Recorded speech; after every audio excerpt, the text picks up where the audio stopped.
Good afternoon and welcome to the Small Business Cheerleader podcast. I'm Nicola from NW Marketing, and today I'm joined by the awesome Demelza Leonard of DL Social Marketing and Music Diva. How are you today? I'm well, Nicola. Thank you.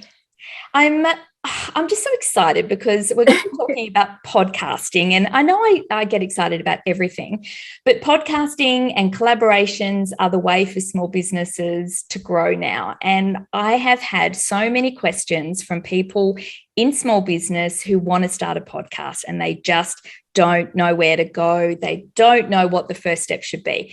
So I wanted to get you on so that I could have an expert come and really shed some light on all of these topics. So introduce yourself and let's get chatting about podcasts. Well, as you've said, I'm Demelza Leonard. I run DL Social, but on top of being a lady in marketing like yourself, I also have a little bit of background in music journalism. I've been on radio. I've had my own radio show. I'm the music presenter on the Foxtel TV show The Couch, and have been for going on 7 years now.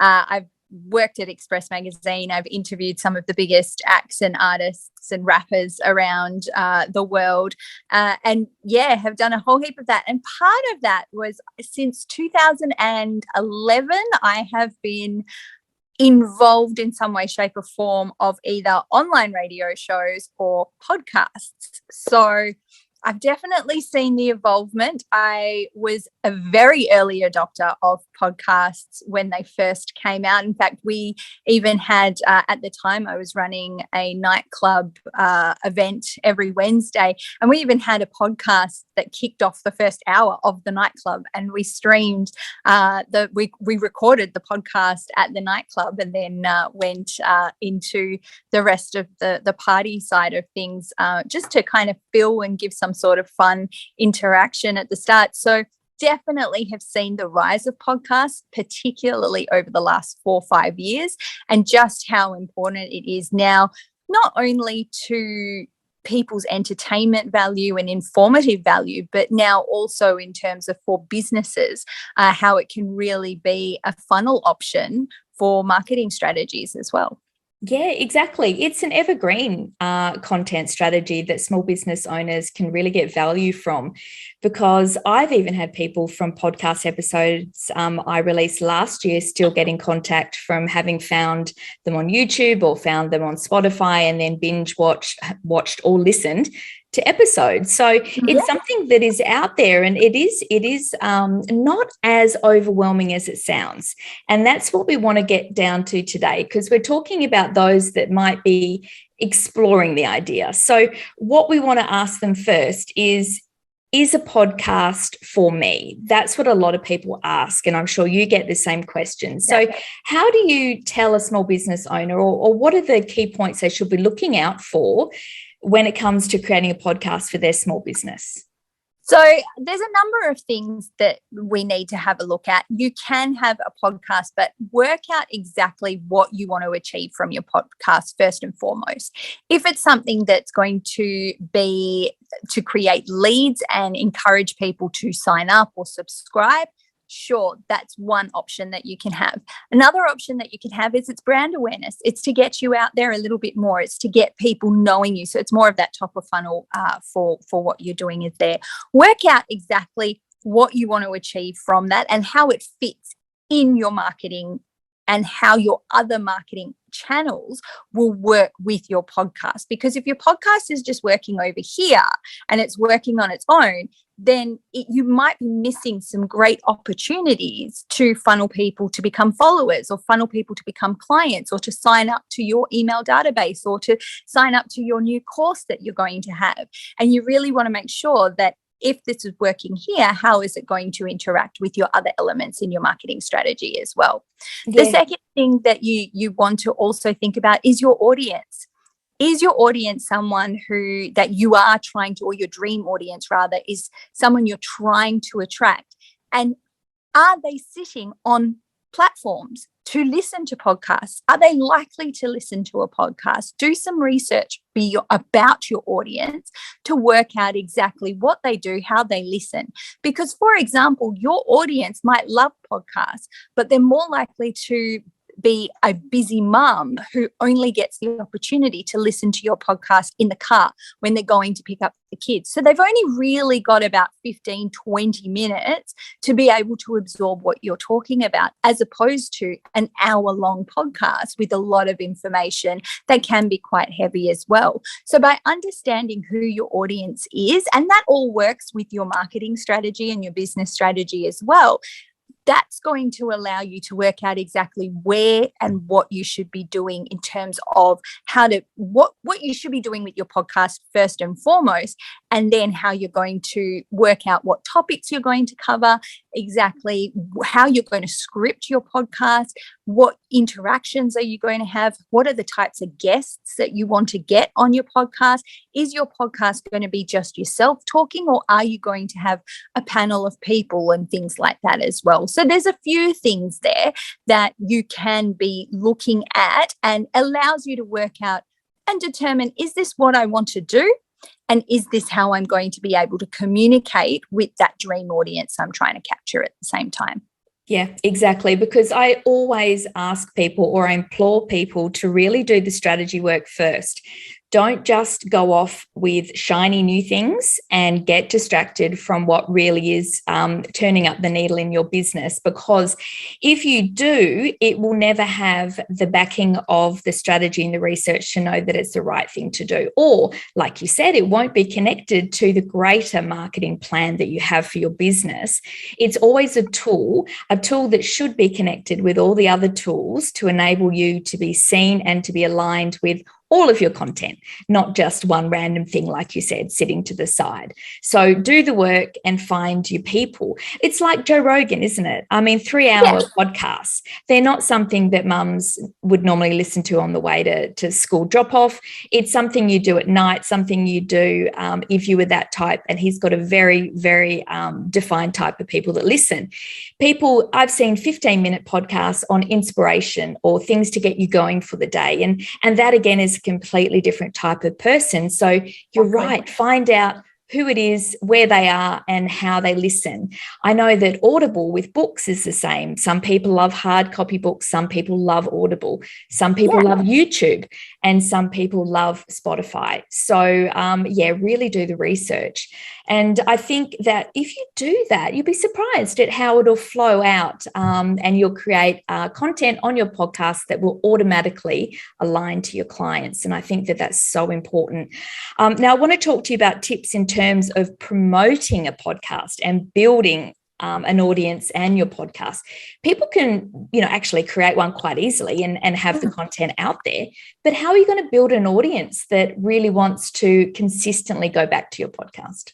Yeah, and I think the one thing that we need to realize as well is, because podcasts are so popular as well, there's a lot of noise on listening platforms, whether that's Spotify, whether that's Apple Podcasts, Google Podcasts, whatever you're putting your podcast on. In Australia alone, in the month of November last year, there were 48 million downloads of podcasts, and that's just in Australia. So when you think of that you're not just independently creating a podcast, but you're also fighting with a lot of the mainstream channels and networks that are now also on that podcast bandwagon and putting content out there, you really want to make sure that you're giving your audience every opportunity to try and find you, especially if they don't know that you necessarily exist unless they're scrolling through an Instagram or social media or wherever it is that they're finding you. When it comes to promoting, I really think that you need to give people a taste of your podcast.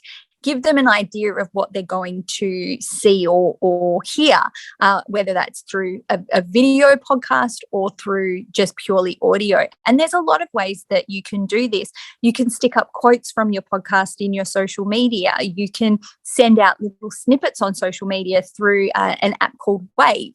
So Wave allows you to extract set amount of audio. You can put it on a nice branded type of tile and showcase a snippet, and that way they get to hear the production behind your podcast as well. These are the types of things that are going to help you. Things like sharing the story behind your guest, asking your audience for more, for questions. You know, what would you like me to ask this particular guest, so that they want to hear more? When you're launching a podcast, even think about the different ways that you can let people know. So it might be an email newsletter that you send out to build some hype. It might be that through your business, you're sending out to your business. You might set up a competition to encourage people to listen to the first episode. You could do something maybe a little bit experiential and have a launch party. And so with a launch party, you're inviting potentially guests and influencers. So this is if you've got a little bit of budget behind you as well. They can then share to their networks, which means that they're, you know, the power of influencer marketing right there and then for your podcast. And then that can work from there. These are the types of things to consider, because like social media, if social media went down tomorrow, how are you still going to interact and communicate with whatever business or strategy you're trying to get out there? So this is why with your podcast, you would utilize it just as you would how you would promote your business as well. And that's through your social media, your website, your email platforms. Even have a look at the different platforms that could help you rank. You know, there are places out there that are now advertising promotional services for podcasts. Another great way to have your podcast is the guests that you choose. Think about one thing that I know, and from my past running an online radio station, Boss Mode Radio, is that everyone wants to be a guest. They want to showcase what they're doing and the business that they're having. However, does that mean that that guest is going to be great for your business, or is that guest relying more so on your business to attract clientele to them? What you want to do is make sure that the guests that you have media experience or can talk the back legs of a donkey, because it means that you're going to be able to get what you want from there. So when you're promoting, not only are you promoting this great quality guest, but you're also, you know, that they're going to then promote it to their networks, and you're going to both cohesively have this strategy of, I'm going to promote you and you're going to promote me at the same time, and we're both going to build whatever we're doing at the same time as well. So there are lots of different ways, but I definitely would recommend, do not just put your eggs in the one social media basket. Look at what else you can do to get it out there. Even if it means sticking up a pin, you know, on the community notice board, like sticking something up at Cole's notice board or something like that. Anything that can get you out there in front of your audience to make notice, go for it. Oh, look, I'm all about better's not better, different is better. So that's the book, Get Different by Mike McAllowitz. It's out at the moment. Sometimes you have to look at other industries and think, well, what can I take from that that's not being done in my industry to be seen? And you're exactly right. People are starting to send out lumpy mail again, because nobody gets lumpy mail, which is obviously something you get in the post box that it has something special in it. Like people used to say, have a break, and then they'd have a tea bag in there, and then they'd talk about their product. You know, that used to be a thing that was huge back in the early 90s. And then obviously it drove away because everyone got emails. But as soon as everyone got an email, everyone stopped really reading emails. And then everyone had a podcast, and now people stop. So how are you going to stand out? And a good way to do that is to really find a niche and to really find something that is truly you, and then have guests on that will give that to your ideal client. What can they give to your ideal client? Like obviously mine are early stage small biz owners, me being trademarked now the small business cheerleader, because that was so important to me to protect that IP. So any guest that is on with me has to have something that can impart value to my audience, or has to be part of my audience that wants to come on and share a journey. And I think that's the only way, like you and I can then share with our audiences similar things that can help yours and mine together. And I think collaboration is the way of it's the way now of the future, because of collaboration with reels, with posts, with podcasts. Everyone is working together to get seen. And I think that can only be a great thing, because it also creates this sense of community, whereas everyone is working alone a lot of the time now, and they don't have that connection. We were just talking about it before we went on air, like that connection of networking is a little less now. So I think this collaboration is a way of us taking that back, don't you think? Totally. And I think also we need to realize, someone said to me a couple of months ago, podcasts were the new bar, we're going to open a bar one day, so you're sitting there and you're thinking, okay, well, I'm going to have a podcast too, but there are a lot of elements to it, but if done right, it can be done very, very well. And, you might not necessarily have a podcast that you're doing an episode a week. It might just be once a week, once a fortnight, or it might be once a month, or it might be one season and then you've got another season about to come about in, X amount of time. These are the types of things that makes your podcast unique. And I think that's the other thing that we need to realize as well, is that there are so many podcasts out there, both independent. Find your uniqueness. What makes you you? Or you, just as you would be authentic and showing up on social media, do the same in your podcast. Don't be like every other podcast that's out there. Find those questions and see how you can evolve on that and create a series or create an actual show based upon that people are going to love and fall in love with. Because at the end of the day, you also want people to subscribe at the end of your show because they love it. And without doing something that everyone else is doing or sounds like what everyone else is doing, not only are you making promoting your podcast 10 times harder, but it means you're being stuck in that clutter, and you really want to kind of get over it, because the more people listen, the more you're going to rank, and the more you rank, the more people are going to take notice. Yeah, 100%. And as you said, it doesn't have to be a weekly drop. It can be a monthly drop even, but as long as it's consistent. I think as long as your ideal client or your listeners know when you drop. I've got podcasts, I know they come out on a Wednesday. I can't wait for them to come out on a Wednesday. And then I get upset when they're not there on a Wednesday because I'm that invested. And it's just normal podcasting, but I've become accustomed to it. We want to train our ideal clients, our audience, of when to expect content from us, because that can create that sense of anticipation and more likely for people to know that you're always going to be there.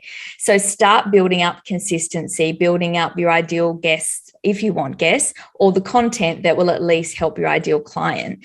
Yeah. Now after, and also when it comes to podcasts, of course, you're hitting countries and places that you can only imagine. I know even with my podcasts, I was big in Canada for a while, and then in the UK, and then in some of Eastern Europe. And you think that's a lot of people listening to what you have to say, and a lot of people clicking through on things that you talk about, and my guests. So it's not just you're providing a platform for other people to be heard on multiple continents. So, I mean, gosh, how could you ever do that? Even, 15 years ago, how could you even think that was a thing? A small business owner, solopreneur, early biz, early stage, you're being heard out there. So make the most of it. But it does involve consistency. It does involve having a plan, a marketing strategy, and an ideal client. That work first before you start throwing your time and energy into a podcast.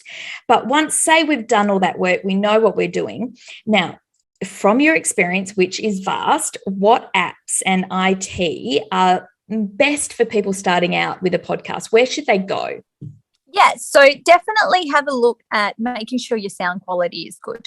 That's the number one thing that you should be looking at. I recommend putting that little bit of money into investing in mixers and microphones that are going to give you that really solid sound quality. Because again, these are all little things that when it comes to what other people are listening to, if you don't have that good quality sound quality, you're already going to have a problem with the credibility for your brand, especially if it's someone brand new coming to learn a little bit more about you. They've stumbled upon you. You've been a recommended podcast or video podcast that they've seen. You want to make sure that you're giving them every opportunity to trust in your podcast. And so sound is a big one.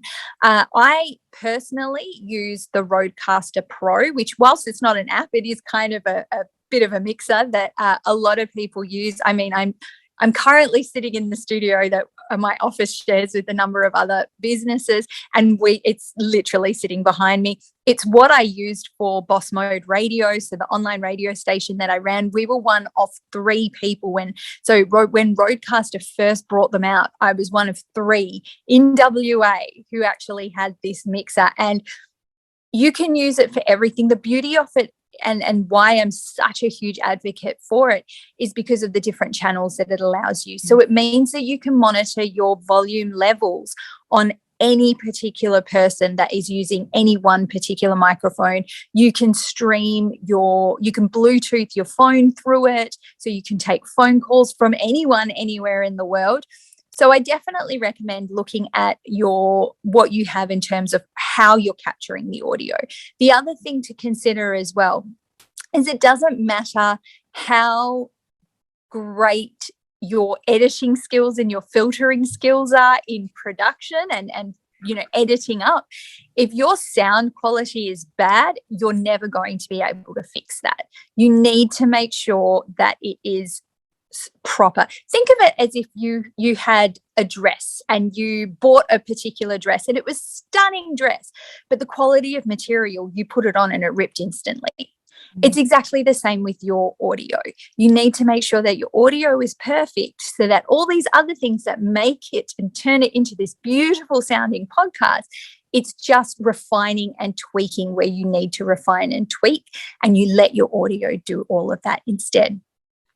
When it comes to production side of things, so your editing side of things, I personally use Adobe Audition, but I know that Final Pro, people have used iMovie for the audio and the cutting up of the iMovie. I know InShot is one that a lot of people are using now as well. So they're taking and extracting the audio and they're cutting it up that way, especially if they use video with it as well. So anything that's really going to allow you to edit your podcast the way that it needs to be edited. So that's having a stinger at the start, allowing you to have that good edit in the middle.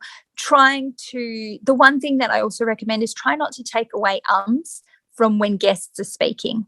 So you want to make sure that your editing equipment you're making sure that you're not editing that. I know we've kind of gone off a bit of the topic a little bit here, but this is a very crucial thing, because the reason is when you've got a guest and they say a lot, and I'm probably saying a lot today, so we'll see how that goes.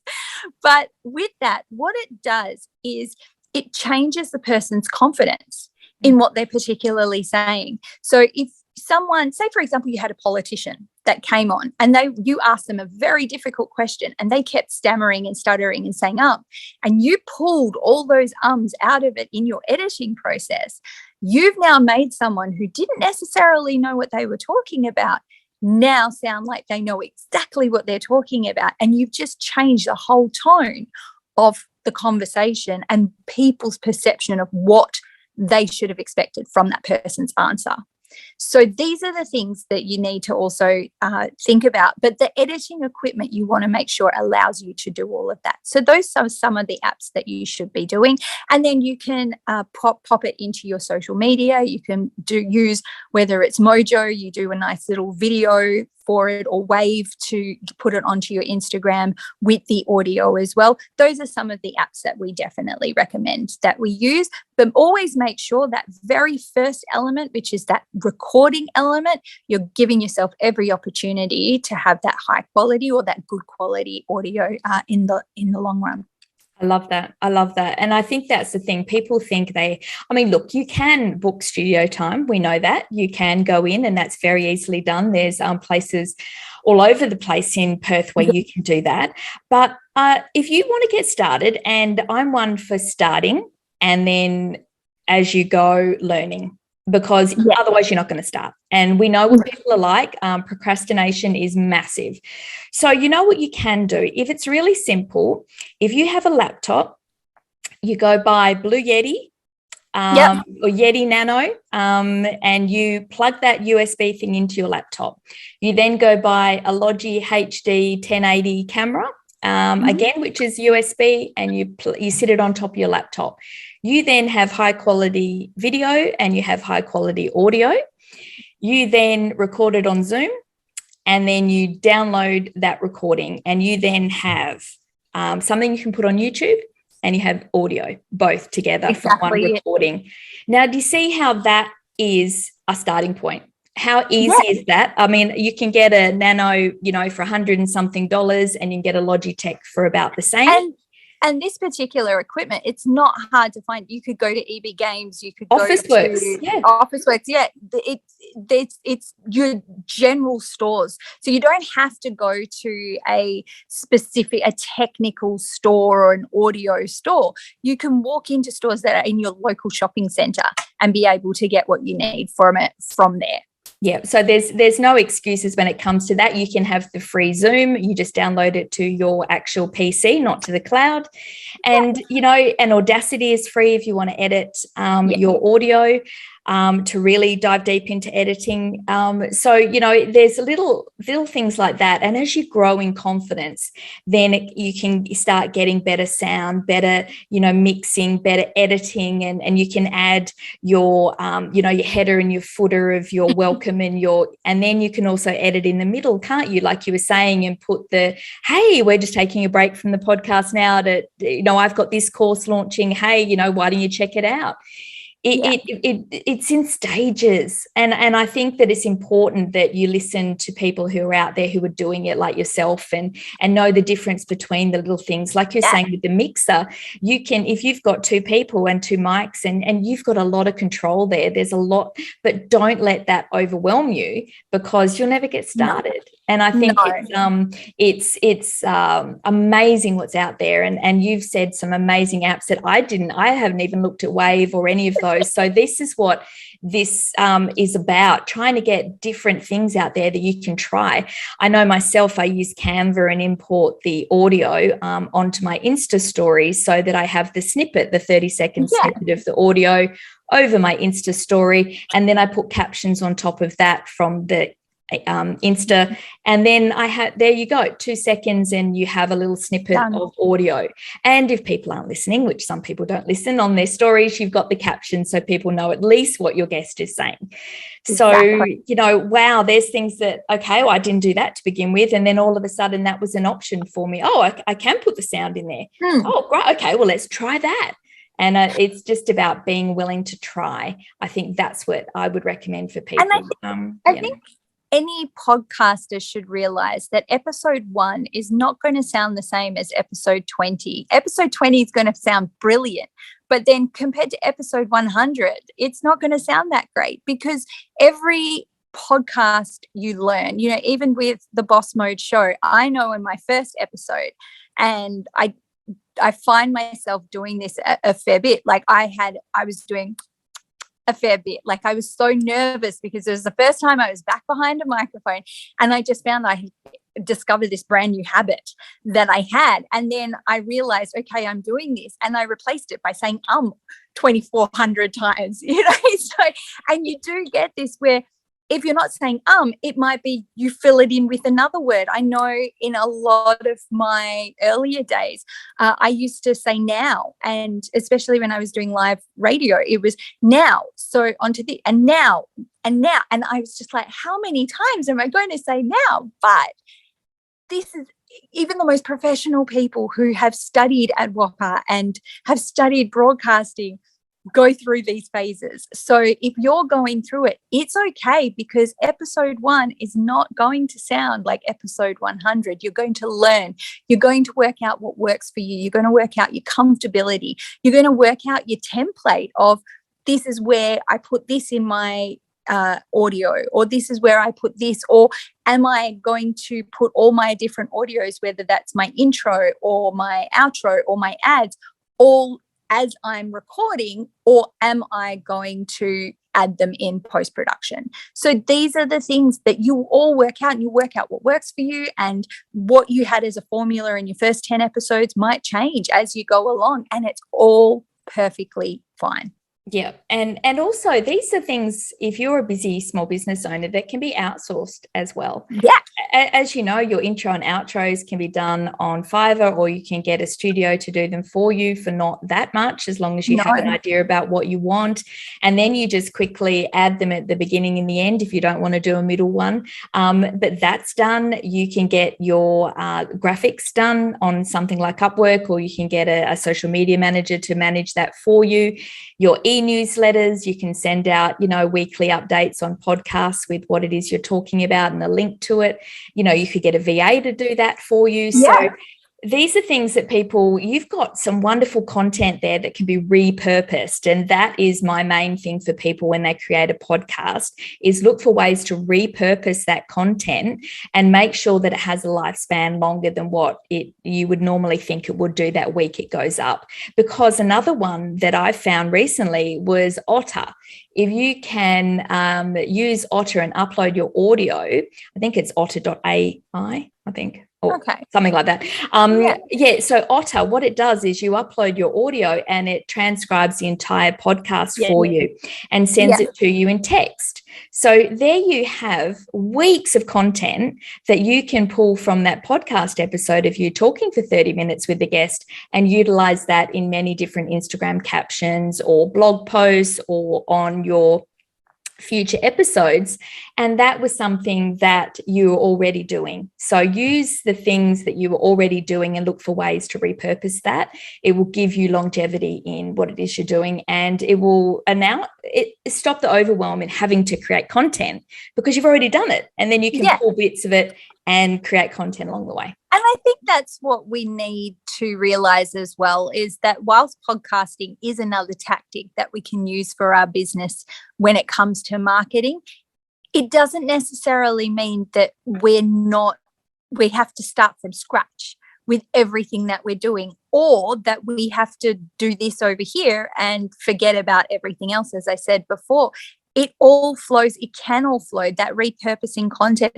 I mean, I've got episodes of the most recent series of the Boss Mode show where I have basically created episodes out of blogs that I had on my website, and been able to actually explain things a little bit more in depth. And these were more on the one-on-one where I've just spoken rather than having a guest, but it was content that I was able to repurpose in a way that's more audio. So people who might not be able to digest a long blog with lots of explanations have been able to just listen in. I know someone who listened into an episode where I likened the different channels of marketing to the Justice League, and how every superhero has their own little element, because what happens if Superman, who is social media, gets hit with his kryptonite and goes down? What happens to the rest of your marketing and each little superhero? And they were doing their gardening and they're like, Demelza, you put my favorite, I love comics, and you put comics with marketing and you just explained it in a way that just blew my mind. And I was digging holes in the garden at the same time whilst I was listening to it. So it's that type of thing that you don't have. Podcasts can be easy, provided take the time to just learn those little steps, realize that you're always going to keep improving on it. And one episode is not going to sound like your other episode, but at the end of the day, as long as you're getting some good content out there and it's resonating with your audience, and you can know if it's resonating by checking the stats on how long people are listening in. Are you continuing to climb? It's not all about ranking first off. Yes, that helps, but you want to make sure that the audience that you're trying to capture are listening to you. So making sure that whatever you're doing in your podcast does that, then you're going to find that your podcast is working in your favor, as opposed to being what some people see as a waste of time down the line. Yeah, exactly. And that gives you great market research, doesn't it? If you've got a podcast topic that is really getting the downloads, you know that that is something your ideal client wants to know more about. So why do you not do a series of carousels on Instagram? Why don't you do an Instagram live? Why don't you so take that as research as well, and vice versa. Like if people really are asking you things in your DMs, I know that's why I'm doing this podcast with you, and also did a live on it, because a lot of people are really asking, how does this work? How do I start? Yeah. So, why not get people who know about it on the podcast like yourself, and then also start, giving them tips on how you do it yourself, even though it may only be at a basic level. At least you're giving them inspiration on how they can start themselves. And I think that that's really, really, really important. Yeah. So now I think we have spoken for nearly 40 minutes on podcasts, and I know we will keep going forever, but I want people to know about you firstly. So tell people how they can find out more about you and the services you offer as well. So let people know how to find you online. So there's a number of ways that they can find me. First and foremost, if they want to see exactly how crazy I am in real life, they can follow me on Instagram at Demelza Leonard, and also on my webpage, demelzaleonard.com. Then there's obviously DL Social, which is my marketing and social media baby, which is where I do a lot of the podcast consultations and also the one-on-ones, just to kind of help with strategies of all types, or even seeing how your podcast can work within your strategy. And that's DL_social on Instagram, or dlsocial.com.au. And then if you want to check out the first season of The Boss Mode Show, you can at The Boss Mode Show, and you can find that on Apple Podcasts, Google Podcasts, Spotify, and iHeartRadio as well. I love that. I remember I was around when that was going on, and everyone wanted to be a guest on that show. Yeah. And I used to love seeing the guests that you had, again, talking to an ideal audience, and I was your audience at that stage, still am. So, and I think that's it. You have the guests on where I know that I'm going to get value from that. And that's what I used to love about your show as well. So I think the more people can get their head wrapped around that, but you're the person to speak to if they're a bit lost in their strategy of how a podcast can really work for them. So, make sure to just go check her out. She's amazing. She's been around in radio and music and can really tell you how to do things the right way. And I think it's good if you're going to start to get that input beginning, so you're not wasting your time. You know what you're doing. Well, it's been awesome talking. Thank you so, so much. And I will see you on your social, because I love yours. It's all about 90s music and just stuff I love. So go check out a personal one. But also, yes, the DL Social, if you want to know how to do or marketing strategy, digital podcasting, it's all over there. So awesome. And I'll look forward to speaking to you soon. Definitely. Thanks, Nicola. See ya.